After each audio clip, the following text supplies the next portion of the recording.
기도는 영혼의 호흡이라고 매일 기도하라고 하셨는데 어떻게 하는지 알고 있니?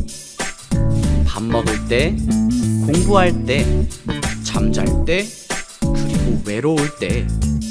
막상 기도하려고 하면 어디서부터 시작해야 하는지 막막하지?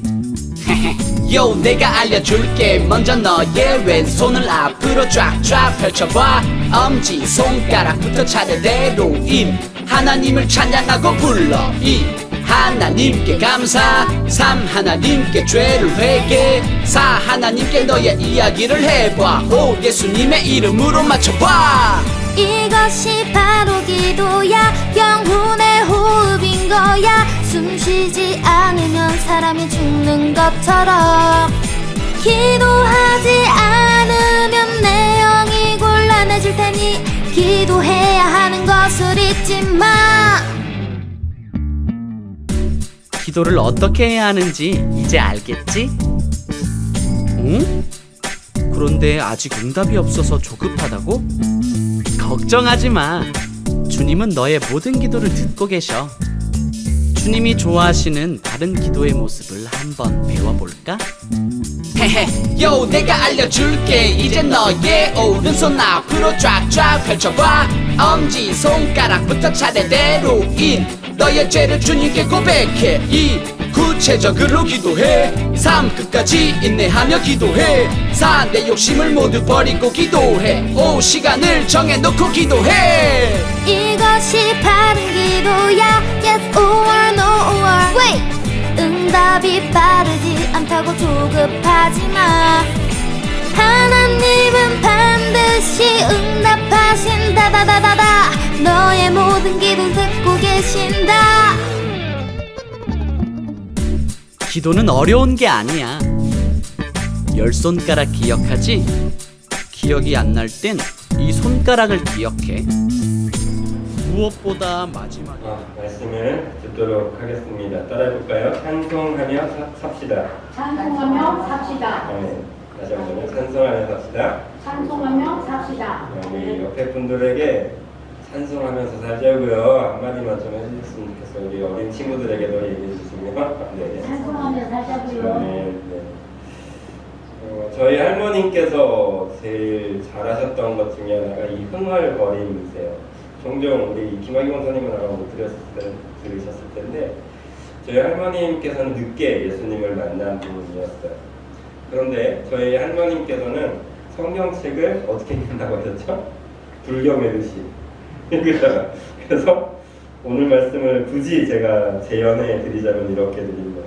우리는 그리스도 안에서 이런 식으로 불경 읽듯이 성경을 읽으셨던 분이에요. 그런데 지금 제가 그 모습들을 가만히 생각해 보니까 이건 저희 할머니 나름대로의 찬양이었다라는 생각을 지울 수가 없겠더라고요. 찬양도 많이 모르시지. 또 뭔가 너무 기쁘니까 이걸 표현을 하고 싶은데 그걸 이 하나님의 말씀에 할머니만의 아름다운 곡조를 붙여서 이렇게 말씀을 읽지 않았을까라는 생각을 종종 하게 됩니다. 이 말씀을 드리는 이유는 그렇습니다. 여러분들의 삶 속에 이런 흥얼거림이 있지 않으세요? 있으셔야만 합니다. 누가 잘 돼서 좋은 일이 생겨서 기쁜 것이 아니라 그냥 이유 없이 내 안에 예수 그리스도가 계시다는 그 이유 하나만으로 예수님이 나를 위해서 십자가에 죽으신 그 은혜가 너무 감사해서 이런 흥얼거림이 너무 기쁜 마음이 우리 마음속에 저절로 흘러나와야 될 줄로 믿습니다. 오늘 그 마음들에 대해서 왜 우리가 이렇게 어쩌면 우리의 살아가는 데서 힘들고 아프고 어려운 가운데서도 우리가 찬양해야 되는 이유, 그리고 다른 사람들은 다 찬양하는 것 같은데 나는 혹시 그러지 못하는 것 같다라는 생각이 들고 있다면 오늘 말씀을 통해서 여러분들의 삶이 찬양으로 회복되어지시고 또 여러분들의 입술이 찬양이 끊어지지 않게 되는 그 아름다운 열매가 저와 여러분들에게 맺어지시기를 원하면서 오늘 말씀을 조금 더 살펴보려고 합니다. 다윗에 대해서 우리가 계속 살펴보고 있습니다. 사무엘하 6장 여러분들에게 평행 본문을 드렸던 부분을 여러분들이 읽어보셨으면 그런 내용이 나와요. 다윗이 왕이 됐어요. 통일 왕국이 되고 나서 그가 했던 가장 먼저 블레셋과의 전쟁을 끝나자마자 수많은 개, 3만 명이 넘는 군대를 데리고 하나님의 괴가 지금 아직 다윗에게 있지 않았거든요. 예루살렘 성에 있지 않았어요. 한번 뺏겼던 적이 있었고 그게 이스라엘의 견두리에게 있었어요. 그러니까 다윗이 그게 계속 걸렸던 거예요. 다윗 성도 예쁘게 졌는데 그 성전을 짓고 싶은데 하나님은 하지 말라고 하시고 그것도 그래서 좀 막 이러고 있는데 이렇게 봤더니 언약궤도 저 멀리 있는 거예요. 그래서 다윗이 생각하기를 하나님의 괴라도 내가 모셔와야겠다라고 생각하게 됩니다. 그래서 많은 군사들을 건리고 그리고 그 당시에 최신식 수레를 만들어서 하나님의 괴를 데려오려고 하게 되죠. 근데 문제는 이 방법이 약간 성경의 방법과는 잘못된 방법이었어요. 그래서 이 사건, 이 하나님의 괴를 모셔오는 사건 중에 그만 베레스 우사라는 사람이 어떻게 되죠? 죽게 되는 사건이 벌어집니다. 그래서 다윗이 좀 꺼림칙했던 것 같아요. 이건 내가 잘못 모셔왔나 보다. 혹은 지금 하나님께서 원하지 않으시나 보다 라는 생각에서 이 하나님의 언약궤를 오베데돔이라는 사람의 집에 잠시 머무르게 합니다. 석 달 동안을 오베데돔의 집에 그냥 두게 됩니다. 그런데 들리는 소문이 이제 다윗에게 이제 들려와요. 오베데돔의 집에 석 달 동안 어마어마하게 큰 복을 받게 됩니다. 이게 물질의 복이었는지 자녀들의 복이었는지 그건 잘 모르겠습니다. 그러나 확실한 것은 사람들의 입소문에 소문을 타서 다윗에게 하나님의 괴가 있는 그 집이 복을 받았다라는 이야기를 듣게 됩니다. 다윗이 이때 다시 한번 용기를 내게 됩니다. 하나님의 성전도 짓지 못했고 자기 뜻대로 하나님의 괴조차도 언약궤조차도 모셔오지 못해서 어쩌면 마음속에 큰 상심이 있었던 다윗에게 다시 한번 힘을 내게 될 수 있는 계기가 바로 누군가는 복을 받고 있다라는 하나님의 말씀에 은혜의 복을 받고 있다는 그 말이 들리자 용기를 얻어서 어떻게 한 거예요? 모셔오는 거예요. 이제는 더 철저하게 말씀을 연구하고 우리가 잘못했구나. 제사장들을 잘 준비시키고 또 예루살렘에 입성할 때 큰 나팔 소리와 환호 소리 사람들을 모으면서 찬송까지 하면서 이 하나님의 괴를 드디어 예루살렘에서 다윗성이라고 불렸던 그 성에 잘 모실 수 있게 되는 장면이 사무엘하 6장에 나와 있습니다. 이 장면을 보면서 우리는 어떤 생각이 드시나요? 다윗 참 끈질기다 이런 생각을 하셨을 수도 있고요. 저는 그런 생각을 했어요. 다윗의 삶은 참 정말 이래도 찬양이었고 저래도 찬양이었다라는 생각이었어요. 그의 삶을 여러분들이 알고 있는 시편의 대부분요 반 이상을 다윗이라는 사람이 썼어요. 시편은 뭐예요? 쉽게 우리나라 말로 얘기하면 가요예요. 가요. 흥얼거린 거거든요. 그냥 그 도망자의 신세에서 사울의 그 창을 피해가면서 동굴 속에서 유숙하면서 또 자기를 쫓았던 사람들이 자기를 배반하는 그 순간에서도 어떻게 했다고요? 찬양만 했어요. 그래서 그의 노래가 시편에 가득합니다. 그리고 그의 뜻대로 되지 않을 때 비슷하다. 자기가 하고 싶은 게 막힐 때도 다윗은 노래했어요. 그리고 결정적으로 자기가 드디어 하나님의 괴를 모셨을 때도 어떻게 했어요? 찬양하는 자였다. 참 부럽습니다. 다윗은 어떻게 하면 이렇게 그의 삶이 전체가 찬양에서 시작해서 찬양으로 끝난 이 찬양이 계속해서 연속되어지는 삶이 되었을까? 이런 부러움이 저에게는 항상 있는 것 같습니다. 여러분은 어떠신가요? 여러분들도 좀 부러워하셔야 돼요. 여러분 주위에 예수 잘 믿는 사람을 보면서 돈 잘 번 사람, 그걸 나도 저렇게 돈 많이 벌었으면 좋겠다, 이런 걸 부러워하지 마시고요. 예수님을 잘 믿는데 가난해. 예수님을 잘 믿는데 아파. 예수님을 잘 믿는데 정말 너무나도 힘든 생활을 하고 있어. 그럼에도 불구하고 그의 입술에서 찬양이 끊이지 않는다면 그걸 부러워하시는 저와 여러분들이 되시기를 예수님의 이름으로 축복합니다. 왜요? 그게 하나님께서 원하시는 인생이기 때문입니다. 특별히 오늘 본문 우리가 읽었던 에베소서 1장은 제가 정말 좋아하는 말씀들이 가득합니다. 그런데 이 에베소서 1장에서 가장 초점하고 있는 그 한 부분을 잡자면 딱 하나예요. 하나님께서 왜 저와 여러분들을 성령했는지 아느냐? 하나다. 너를 어떻게 할 거라고요? 찬양하는 자로 삼게 하려고 내가 그렇게 했다라고 에베소서 1장에서 계속 반복해서 얘기해요. 그 말을 저와 여러분들에게 그대로 적용하자면 당진 비전교회를 세우신 이유는 뭐예요? 찬양하게 하려고 합니다. 아멘. 여러분들을 여러분들의 가정으로 그 남편을 만나게 한 이유가 뭐예요? 찬양하게 하려고 한 거예요. 여러분들의 자녀를 낳고 그 여러분들의 자녀와 함께 오순도순 살아가게 한 이유가 무엇이라고요? 찬양하게 하려고 한 거예요. 여러분들의 직장에서 그렇게 힘들게 어렵게 돈 벌게 하는 이유가 뭡니까? 찬양하게 하시려고 하시는 하나님의 선하신 의도가 있다라는 것입니다. 그게 에베소서 1장에서 말하고 있는 요지예요. 그렇다면 저와 여러분들은 오늘 이 말씀을 통해서 한 가지 이유로 한 가지 목적으로 귀결이 돼야 돼요. 아, 내가 오늘부터 이 찬양이 끊이지 않게 해야겠다라는 다짐이 일어나야 합니다. 아멘. 이 다짐이 일어나야 오늘 설교를 정말 잘 들으신 거고 아멘. 에베소서 1장을 여러분들이 정말 잘 믿고 계시는 것입니다. 부탁드립니다. 예수님의 이름으로 축복합니다. 여러분들의 삶에 찬양이 끊어지지 않게 되시기를, 여러분들의 입술이 항상 찬양하는 입술이 되시기를 예수님의 이름으로 축복합니다. 아멘. 그럼 왜 우리는 이렇게 찬양해야만 하는가? 1장을 다 봐야 되지만 너무 많아요. 다시 한번 말씀드리지만 에베소서 1장, 특별히 에베소서 전체는 교리적인 부분과 여러 가지가 섞여 있기 때문에 너무나 많은데 그냥 좀 집약해서 찬양해야 될 이유를 좀 살펴보려고 합니다. 특히 1장 11절과 12절은 제가 좋아하는, 성경에서 정말 좋아하는 구절 중에 한 네 손가락 안에 드는 너무나 좋아하는 말씀이거든요. 11절과 11절, 12절을 같이 읽어볼까요? 모든 일을 그의 뜻의 결정대로 이의 계획을 따라 우리가 예정을 입어 그 안에서 기업이 이뤘으니 이는 그리스도 안에서 전부터 바라던 그의 영광의 찬송이 되게 하려 하십니다.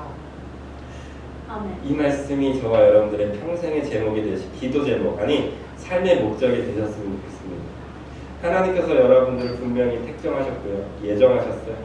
그리고 여러분들을 이 자리에 불러놓으셨어요. 혹은 여러분들의 삶의 자리로 불러주셨어요. 그런데 그 이유는 하나님의 기업을 만들기 위함입니다. 나아가서 여러분들 그 기업으로 살아가는 데 있어서 어떻게 하려고요? 찬송하게, 찬양하게 하려고. 그러면 모든 게 좀 우리 마음속에 좀 넉넉하게 생길 수밖에 없어요. 하나님이 날 찬양하게 만드셨대. 그러면 어둠의 길을 걸지라도 뭐예요? 그리고 이 삶은 찬양하게 될 거라는 거예요. 비록 지금은 내가 눈물을 흘릴지는 몰라도 결국은 찬양하게 하시는 그 하나님을 여러분들이 믿어주신다면 못할 일은 없을 것 같아요. 결국 하나님이 이기게 하실 거고, 결국 하나님이 기쁘시게 할 거고, 결국 하나님이 나를 어떻게 할 거예요? 세우실 거니까. 이 세상에서 세운다는 얘기가 아닙니다. 하나님이 보시기에 세우는 사람이 될 거라고 하니까 어떻게 할 수 있는 거예요? 웃을 수도 있는 거예요. 그래서 참 오늘 이 말씀을 준비하면서 좀 이렇게 두근반 세근반 했던 것 같아요. 우리 성도님들도 이런 믿음으로 살아갔으면 좋겠다. 여러분들의 인생이 정말 항상 행복했으면 좋겠다. 왜요? 하나님을 찬양하는 입술로 그렇게 만드실 거라고 하시는 그 하나님이 계시니까 그분만으로 만족하시게 되시면서 정말 다시 한번 살펴보도록 하겠습니다. 찬양의 이유를 우리가 좀 뜯어보도록 하겠습니다. 첫 번째로 하나님을 찬양해야 될 이유는 저는 이렇게 붙여보았어요. 하나님이 먼저 손 내미셨기 때문에 찬양해야 한다라는 것입니다. 4절 말씀이 우리가 읽지는 않았어요. 1장 4절 말씀 읽어볼까요? 곧 창세전에 그리스도 안에서 우리를 택하사 우리로 사랑 안에서 그 앞에 거룩하고 흠이 없게 하시려고. 이 앞부분이 중요해요. 곧 창세전에 그리스도 안에서 우리를 어떻게 했어요? 택하사. 저는 농사 짓는 사람이 추수 때가 되면 많은 과일들도 보고요, 많은 곡물들도 봅니다. 그런데 저희 아버지가 대추 농사를 지금 많이 하시거든요. 그러면 선별기가 있어요.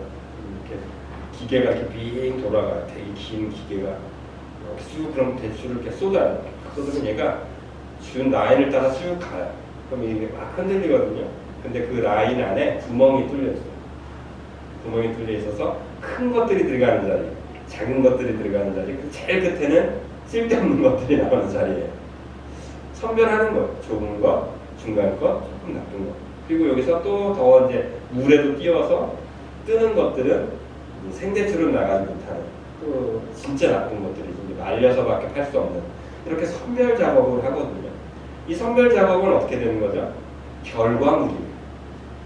잘 먹고 잘 자라서 농사꾼이 열심히 한 결과물이에요. 그런데 하나님은 그렇게 선택하지 않으세요. 태초에 아예 우리가 태어나기도 전에, 우리가 살기도 전에 어떻게 했대요? 택하셨대요. 이건 우리가 쭉정이가 되든 알곡이 되든 이거랑 관계가 없어요. 그냥 이건 하나님의 특별한 선택하심이라. 그러면 우린 잘 생각해 볼 수, 유추해 볼 수 있어요. 하나님이 나를 만드셨다면, 날 택하셨다면 적어도 쭉정이는 아닐 거예요. 아멘. 믿으셔야 돼요. 아멘. 소상선 목사가 맞아요. 여러분 보시기에 그리고 제가 생각할 때 참 부족해 보여요. 근데 저는 하나 확실한 건 있어요. 전 축적인 목사는 아니에요. 아멘. 하나님이 만드시는 아름다운 목사라고 저는 확신해요. 그래서 어떤 자리에서든 감사함으로 달려갈 수 있는 거예요. 여러분들도 기억하시고 믿으십시오. 여러분들의 삶이 좀 윤택하지 못할 수도 있어요. 강건하지 못할 수도 있어요.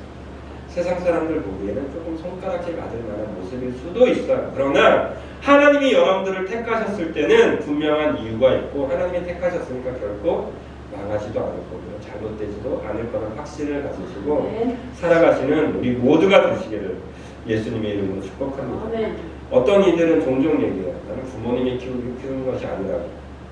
세상에 어떤 사람이 부모가 안 키운 사람이 있을까요? 부모가 젖 먹여주지 않았으면, 부모가 그 아이에게 옷 입혀주지 않았으면 이 아이는 살아날 수조차 없어요. 부모가 아니더라도 부모를 대신할 그 누군가가 이 아이를 품어주고, 이 아이가 밥 먹을 정도의 힘이 같이 자랄 때까지는 어떻게 한 거예요? 키워줬기 때문에 얘가 살아남아서 얘가 나중에 무엇인가 할 만한 사람이 되는 거예요. 저와 여러분들이 하나님 앞에 이 믿음으로 살아가셨으면 좋겠습니다. 아멘.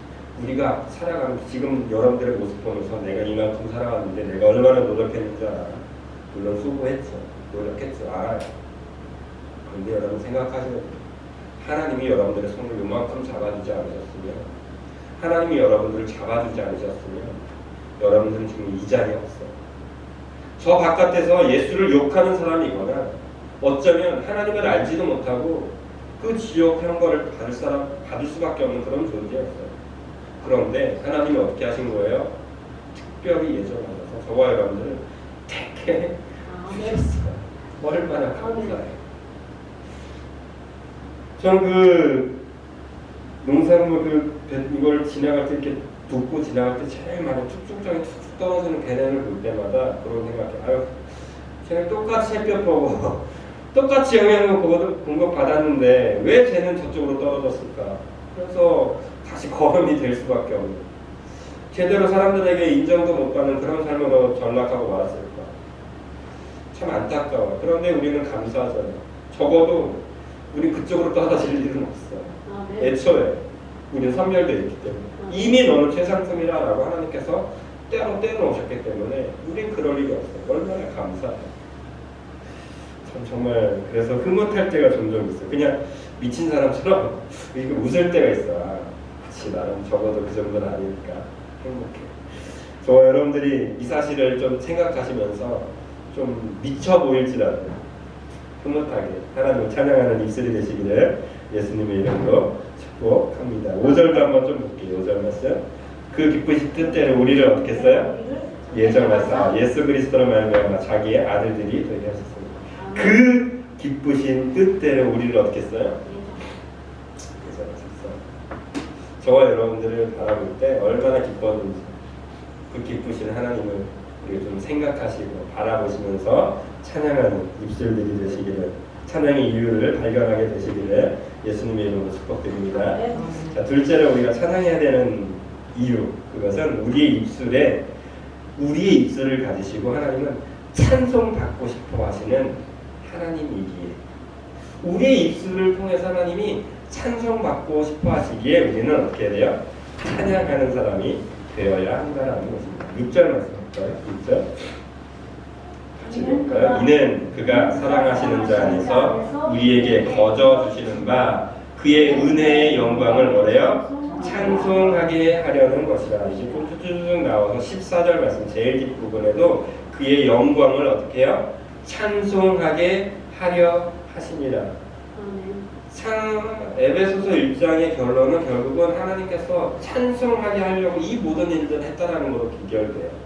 이 말은 저와 여러분들을 택정하신 이유는 우리의 입술에게서 뭐 하기를 기대하고 계시냐면 찬송하는 그 모습을 기대하고 있다는 거예요. 요즘 제가 제 아이를 막내를 키우면서 훈련시키는 게 있어요. 얘가 언제 그게 튀어질지 잘 모르겠는데 얘가 제일 좋아하는 것을 하면서 아빠라고 얘기를 해요. 뭔 얘기일까요? 저 아이의 입술에서 제일 먼저 튀는 게 엄마가 되지 않기를 바라고 있는 거예요. 뭐 하는 거예요? 아빠가 되길 바라는 거예요. 그건 제 의도예요. 제 의도. 근데 만약에 저 아이가 아빠를 먼저 했다고 쳐보자면 저 기분은 어떨까요? 째질 거예요. 그런데 우리 인간의 능력, 학습상, 언어 구조상 저절로 엄마가 먼저 나와 있다는 것은 잘 알고 있어요. 그런데도 불구하고 저는 뭘 하고 있는 거예요? 지금부터 얘가 아빠를 기대해요. 그럼 얘가 아빠를 그 순간 저는 어때요? 물론 엄마를 먼저 할 수는 있겠지만 아빠라고 그 외치는 그 순간 저는 정말 말로 할 수 없는 큰 기쁨이 있습니다. 성경 오늘 본문 6절에서 말씀하고 있는 그 기쁘신 뜻대로 예정하신 그 이유, 또 6절 이는 그가 사랑하시는 자 안에서 우리를 거둬주시는 바 그의 은혜의 영광을 찬송하게 하려는 것이라. 하나님께서 분명한 의도를 가지고 지금 뭔가를 하고 있는 거예요. 분명한 의도를 가지고 당신 비전교회에서 저와 여러분들을 모으고 계시는 거예요.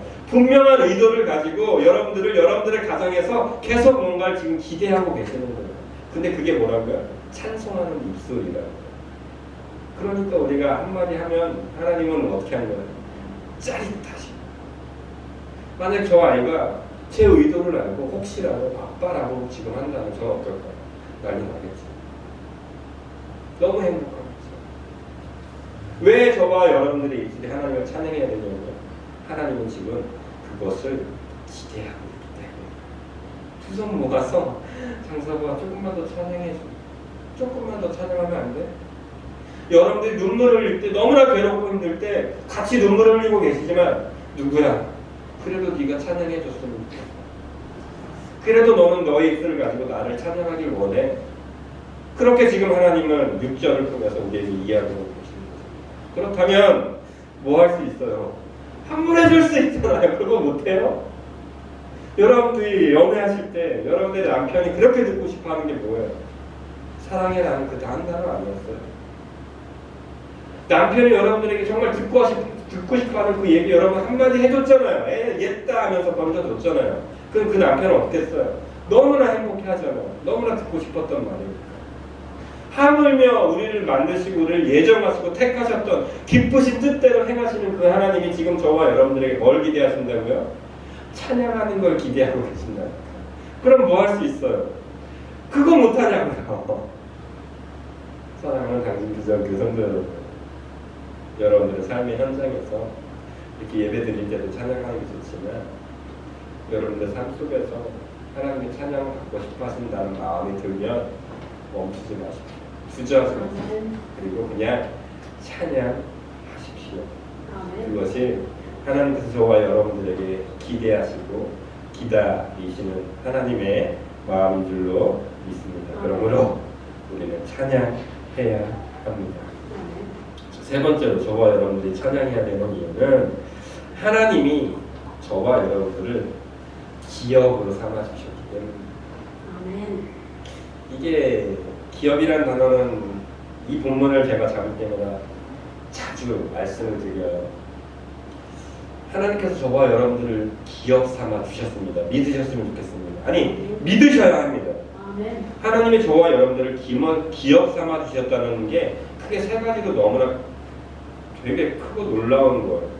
첫 번째로 하나님께서 우리를 기업 삼아 주셨다는 것은 기업의 목적을 생각해 보는 거예요. 여러분들이 장사해 본 적 있으실 거예요. 장사 왜 하세요? 돈 벌려고. 그쵸? 아니에요? 여러분 장사할 때 나 오늘부터 손해볼 거야 이런 분 계세요? 내가 미치며 장사한다 이런 장사치들 100% 뭐예요?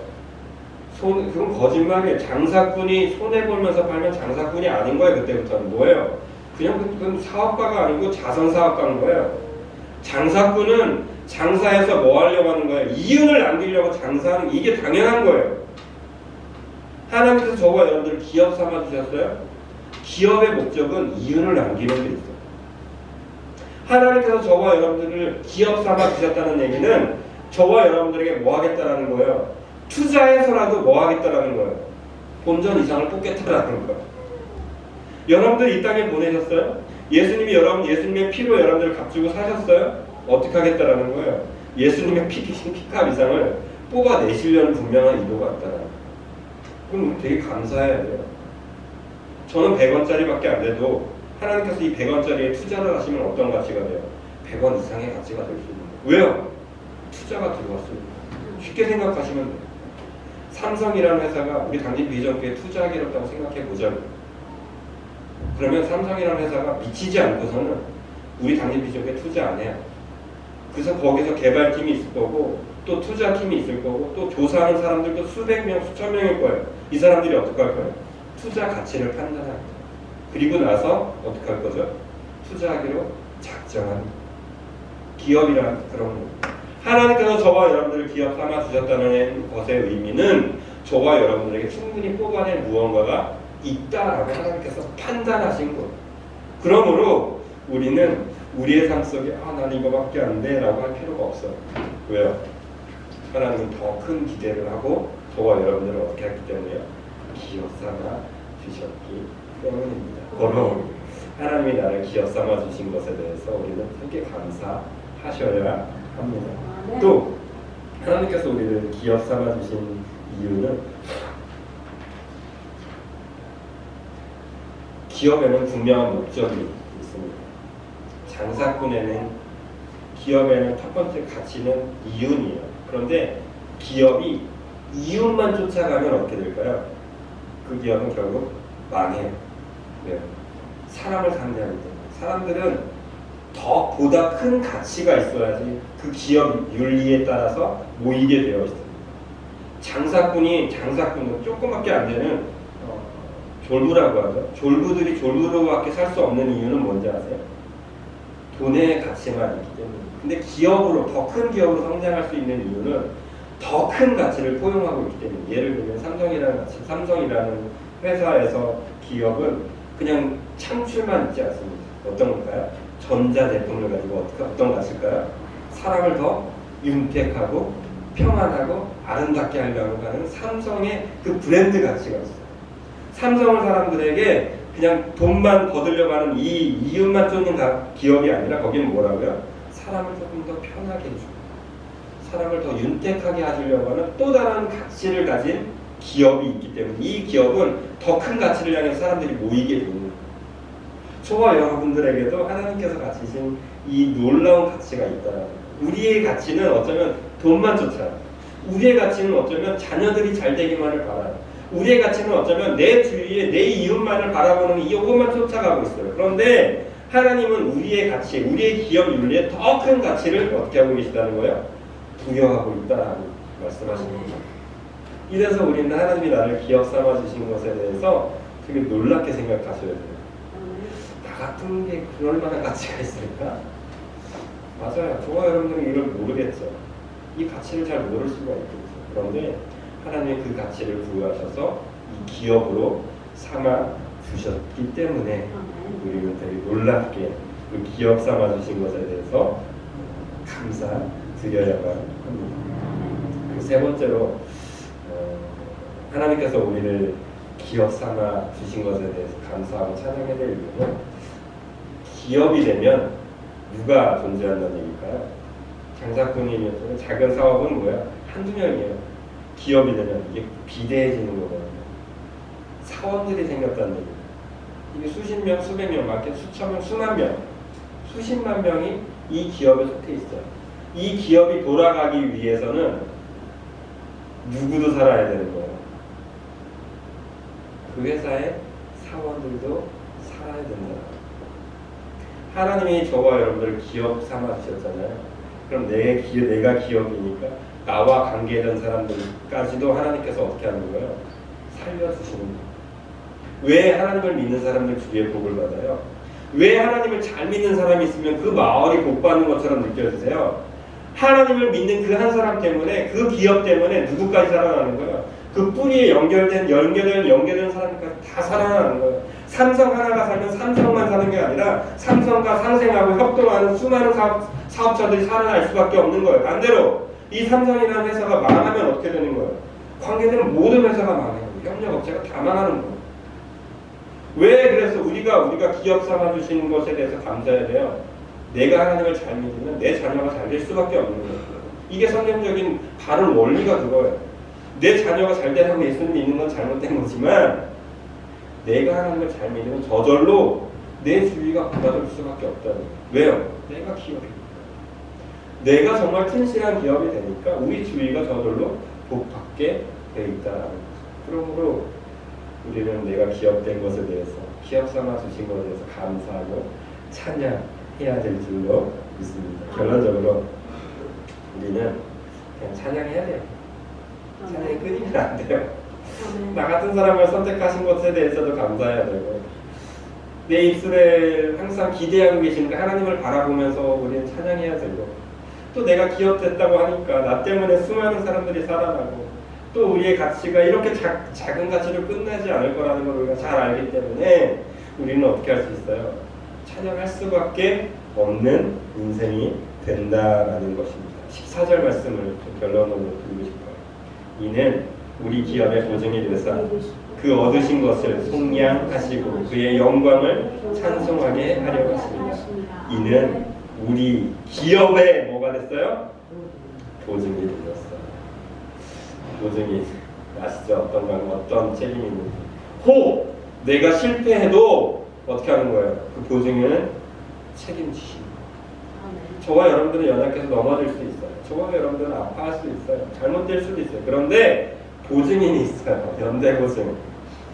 그분은 나의 잘못까지도 어떻게 했어요? 속량하시고 귀 없어요. 그리고 다시 그 입술을 우리의 영광